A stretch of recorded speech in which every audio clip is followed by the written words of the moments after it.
दोस्तों बॉलीवुड दिन भर के नए एपिसोड में आपका स्वागत है। सबसे पहली न्यूज वो है जिसके बारे में आज तक बहुत ज्यादा कंफ्यूजन था और आज ये कंफ्यूजन मैं दूर कर रहा हूं।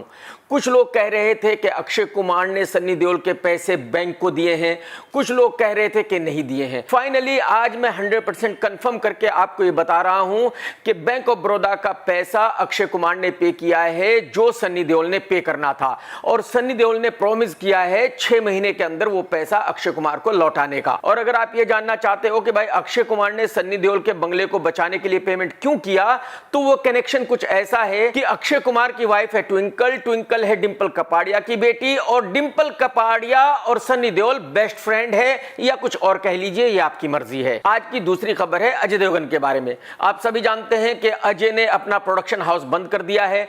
अब अजय कोई भी फिल्म डायरेक्ट नहीं करेगा और खुद नहीं बनाएगा। और आप ये भी जानते हैं कि कुछ एक्ट्रेस अजय की बहुत ही अच्छी फ्रेंड्स हैं, अजय उन्हीं के साथ काम करता है, जैसे कि तब्बू और रकुल प्रीत। और शायद अजय इन दोनों को बहुत ज्यादा मिस कर रहा था, और बस यही वजह है कि अब अजय दे दे प्यार दे 2 बना रहा है। समझ रहे हो ना बात? आज की तीसरी खबर है सन्नी देओल की नई फिल्म जन्मस्थान के बारे में।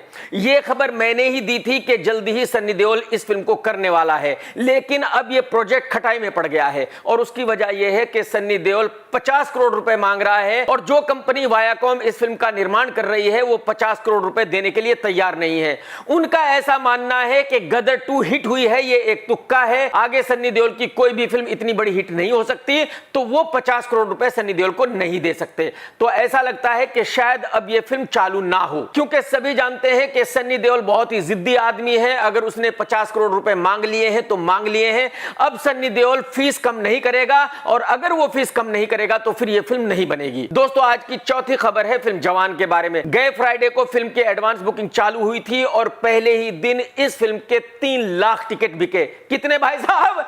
3 लाख। इसका मतलब यह हुआ कि शायद फिल्म के रिलीज होने से पहले 3 मिलियन टिकट्स बिक चुके होंगे, यानी कि तकरीबन 150 से 200 करोड़ रुपए की एडवांस बुकिंग हो चुकी होगी। यह ऐसा रिकॉर्ड है जो अगले 50 साल में शायद कोई फिल्म नहीं तोड़ पाएगी। दोस्तों आज की 5वीं खबर है एसआरके के दुश्मनों के बारे में। देखिए आप सभी जानते हैं कि एक वक्त में आमिर खान एसआरके का बहुत ही बढ़िया दोस्त था, काजोल एसआरके की बेस्ट फ्रेंड थी, लेकिन जो अच्छा दोस्त होता है वही सबसे बड़ा दुश्मन बनता है। तो बताया जा रहा है कि आज की तारीख में दोनों ही एसआरके के सबसे बड़े दुश्मन हैं बॉलीवुड में, और ये दोनों ही एसआरके से बहुत ज्यादा नफरत करते हैं।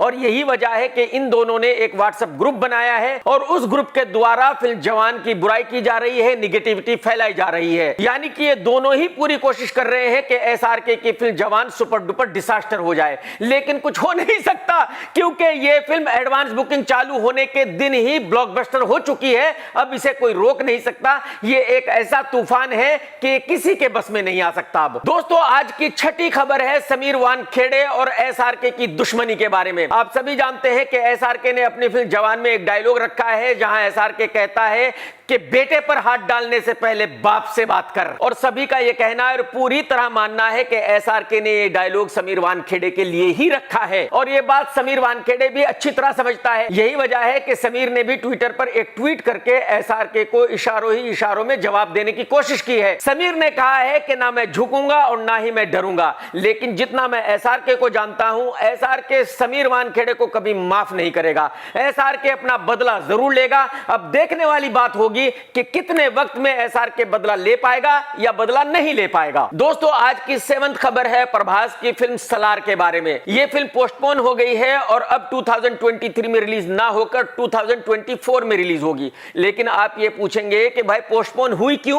उसकी वजह यह है कि जब फिल्म के निर्माताओं ने इस फिल्म को देखा तो उनको गश आ गए, उनको चक्कर आ गए भाई साहब। उनके दिमाग ने काम करना बंद कर दिया। उनकी समझ में नहीं आया कि ये क्या बना दिया। तो उन्होंने फिल्म के डायरेक्टर से कहा कि भाई साहब ये जो कारनामा आपने बनाया है ये हमारी समझ में तो आ नहीं रहा, अगर आपकी समझ में आ रहा हो तो हमें पता नहीं, लेकिन हम आपसे हाथ जोड़कर रिक्वेस्ट करते हैं कि भाई साहब आप कुछ रीशूट कर लो और इस फिल्म को रीएडिट कर लो। तो अब इस फिल्म का कुछ पोर्शन रीशूट होगा और फिर पूरी फिल्म को रीएडिट किया जाएगा। तो इसका मतलब यह हुआ कि अब यह फिल्म 2024 में ही रिलीज होगी।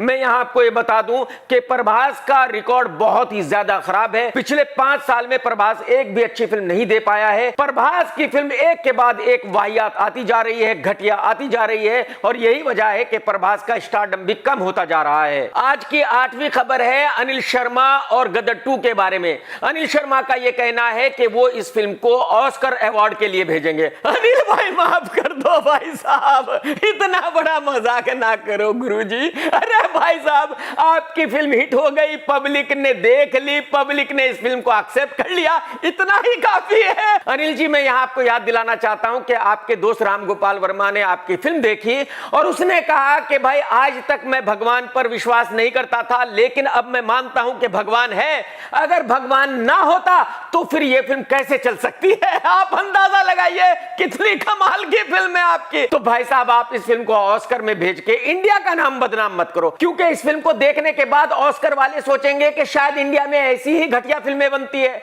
तो भाई साहब, थोड़ा रहम करो, थोड़ी तो मर्यादा रखो अनिल शर्मा जी। आज की 9th खबर है डायरेक्टर प्रोड्यूसर सुनील दर्शन और सन्नी देओल के बारे में। यह मैं आपको अपनी पहली वीडियो में बता चुका हूं कि सन्नी देओल का रिकॉर्ड बॉलीवुड में बहुत ही ज्यादा खराब है। सन्नी देओल जिसका पैसा ले लेता है वापसी नहीं करता। सन्नी देओल ने बहुत सारे निर्माताओं को हरेस किया है और उन्हीं में से एक सुनील दर्शन है, जिसने बॉबी देओल के साथ कई फिल्में बनाई हैं। सुनील दर्शन साहब का कहना है कि पिछले 27 सालों से सन्नी देओल उनके 2 करोड़ रुपए नहीं लौटा रहा है और सुनील दर्शन का यह केस अदालत में है। अदालत में सन्नी देओल ने जाकर कहा था कि भाई मेरे पास पैसे नहीं है देने के लिए, तो मैं कहां से दूं। सुनील दर्शन साहब का यह कहना है कि भाई पिछले 27 सालों में सन्नी देओल के पास 2 करोड़ रुपए नहीं आए मुझे लौटाने के लिए, जबकि वो फिल्में भी बनाते हैं, वो सन्नी स्टूडियो भी चलाते हैं, वो इलेक्शन भी लड़ते हैं, विदेशों में छुट्टियां भी मनाते हैं, तो फिर मुझे 2 करोड़ रुपए देने के लिए उनके पास क्यों नहीं है। और बस ऐसी ही कुछ बातें हैं जिसकी वजह से बॉलीवुड में ज्यादा निर्माता नहीं है जो सन्नी देओल के साथ काम कर सकते हैं। तो मुझे ऐसा लगता है कि सन्नी की फिल्म गदर 2 इतनी बड़ी ब्लॉकबस्टर होने के बावजूद भी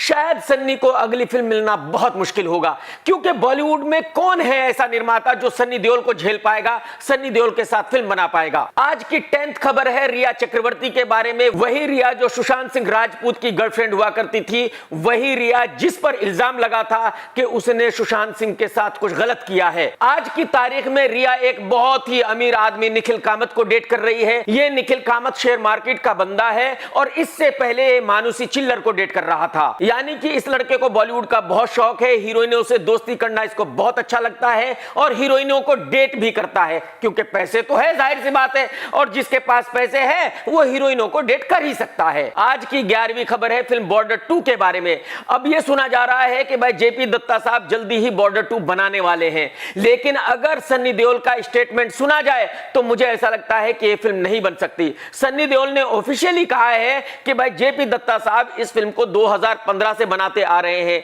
2015 से उन्होंने कई बार मुझे कहा कि वो इस फिल्म को बना रहे हैं, लेकिन उनको ऐसा लगता था कि मैं तो फ्लॉप एक्टर हूं, तो मेरे साथ वो इस फिल्म को क्यों बनाएं। और अब जबकि गदर 2 बहुत बड़ी हिट हो गई है तो जेपी दत्ता को मैं याद आ गया हूं और जेपी दत्ता को अब ये फिल्म फिर से बनानी है। लेकिन मैं इस फिल्म को तभी करूंगा जब मैं इसकी कहानी सुनूंगा और मुझे ये कहानी पसंद आएगी। अगर कहानी अच्छी लगी तो मैं फिल्म करूंगा, नहीं तो मुझे ये फिल्म नहीं करनी है।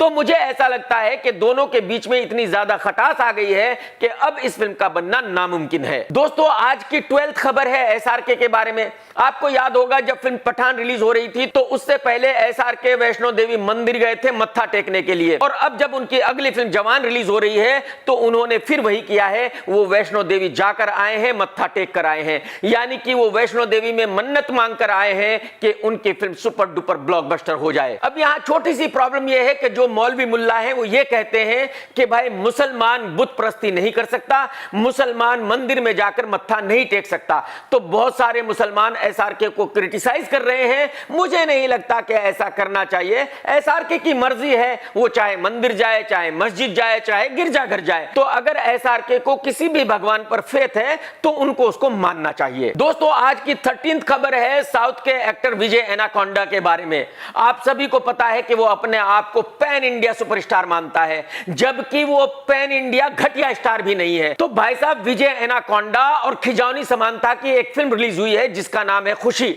और उसको इन्होंने हिंदी में भी रिलीज किया। भाई साहब ये फिल्म हिंदी में तकरीबन 300 थिएटर में रिलीज हुई और 99% शोज कैंसिल हो गए। किसी ने इस फिल्म को देखने की जरूरत ही नहीं की और फिल्म का पहले दिन का बिजनेस हुआ है 57,000, कितना 57,000 रुपीज। अरे एनाकोंडा साहब, तेलुगु में ही अपनी फिल्म को रिलीज कर लो। आपकी फिल्म तेलुगु में कुत्ता नहीं देखता तो भाई साहब हिंदी में कोई आपकी फिल्म क्यों देखेगा? बात को समझो यार। और मुझे आप ये बात बताओ भाई साहब, आज की तारीख में आप सारे साउथ एक्टर्स को ये कौन सी नई बीमारी लग गई है कि हर किसी ने पैन इंडिया फिल्म बनानी है, पैन इंडिया फिल्म रिलीज करनी है? अरे भाई साहब इस बीमारी का इलाज कराओ, जल्दी कराओ। दोस्तों आज की 14th खबर है सचिन तेंदुलकर के बारे में। सचिन तेंदुलकर भी एक गेमिंग ऐप का प्रमोशन करता है, लोगों से कहता है कि भाई आप यहां आओ और जुआ खेलो। तो कुछ लोगों ने सचिन तेंदुलकर के घर के बाहर हंगामा किया है, जुलूस निकाला है कि भाई आप इतनी घटिया हरकत क्यों कर रहे हो, आप गेमिंग ऐप का प्रमोशन क्यों कर रहे हो, आप लोगों को क्यों उकसा रहे हो, उनको अपनी मेहनत की कमाई बर्बाद करने के लिए क्यों कह रहे हो? आपके पास क्या पैसे की कमी है? अगर आपके पास पैसे की कमी है तो हम सब लोगों से भीख मांगकर आपको दे देते हैं। और यह बात बिल्कुल सही है। मैं सभी एक्टरों से, क्रिकेटरों से यह कहना चाहता हूं कि भाई साहब ऐसी घटिया हरकतें मत करो, पैसे के लिए कुछ भी मत करो। जो गलत है उसको गलत मानो, जो सही है उसको सही मानो। दोस्तों आज की 15th खबर है एसआरके की फिल्म डंकी के बारे में। देखिए कुछ दिन पहले खबर आई थी कि शायद यह फिल्म क्रिसमस पर रिलीज नहीं होगी, 2024 में रिलीज होगी, लेकिन अब सलार 2024 में रिलीज होगी और यह कंफर्म हो गया है कि डंकी क्रिसमस पर ही रिलीज हो रही है, 2023 में ही रिलीज होगी। तो इसका मतलब यह हुआ कि शाहरुख खान ने पूरा इंतजाम कर दिया है कि वो हिंदुस्तान के अकेले स्टार हैं जिनकी एक साल में 3 ब्लॉकबस्टर फिल्में रिलीज होंगी। और उसकी वजह यह है कि पठान ब्लॉकबस्टर हो चुकी है, जवान को ब्लॉकबस्टर होने से कोई रोक नहीं सकता और डंकी को तो ब्लॉकबस्टर होने से कोई रोक ही नहीं सकता क्योंकि उसके डायरेक्टर है राजकुमार हिरानी साहब। तो मेरे ख्याल में एसआरके एक ऐसा रिकॉर्ड बना देगा जिसको अगले 50 सालों में कोई भी एक्टर तोड़ नहीं पाएगा। दोस्तों आज की 16th खबर है जवान के नए रिकॉर्ड के बारे में। देखिए हर फ्राइडे को इंडिया में बहुत सारी फिल्में रिलीज होती है। पंजाबी में एक बड़ी फिल्म रिलीज होती है, मराठी में एक बड़ी फिल्म रिलीज होती है, हिंदी में एक बड़ी फिल्म रिलीज होती है, तेलुगु में एक बड़ी फिल्म रिलीज होती है, तमिल एक बड़ी फिल्म रिलीज होती है, मलयालम की एक बड़ी फिल्म रिलीज होती है। लेकिन यह पहली दफा है जब जवान के साथ कोई भी बड़ी फिल्म रिलीज नहीं हो रही है। बताया जा रहा है कि शाहरुख खान ने सबको कॉल किया है और सबसे रिक्वेस्ट की है कि कोई भी अपनी बड़ी फिल्म रिलीज ना करे और यही वजह है कि आने वाले थर्सडे को सिर्फ और सिर्फ जवान पूरे इंडिया में रिलीज हो रही है, सभी थिएटर्स में और सभी शोज में। और एडवांस बुकिंग आप लोगों को पता है कि कितनी जबरदस्त चल रही है। तो इसका मतलब यह हुआ कि शायद पहले दिन का इस फिल्म का बिजनेस होगा 100 करोड़ रुपए सिर्फ इंडिया में और यह एक ऐसा रिकॉर्ड होगा जो अगले 50 साल में कोई भी फिल्म तोड़ ही नहीं सकती, सवाल ही पैदा नहीं होता। भाई साहब अगर आपने अब तक मेरा चैनल सब्सक्राइब नहीं किया तो कर लो और घंटी नहीं दबाई तो जरूर दबा दो। दोस्तों अगर आपने ये वीडियो देखा है तो लाइक करना बिल्कुल मत भूलना और कमेंट्स करके जरूर बताना कि आज का वीडियो आपको कैसा लगा। टेक केयर दोस्तों, tata bye bye, love you. सत्यमेव जयते।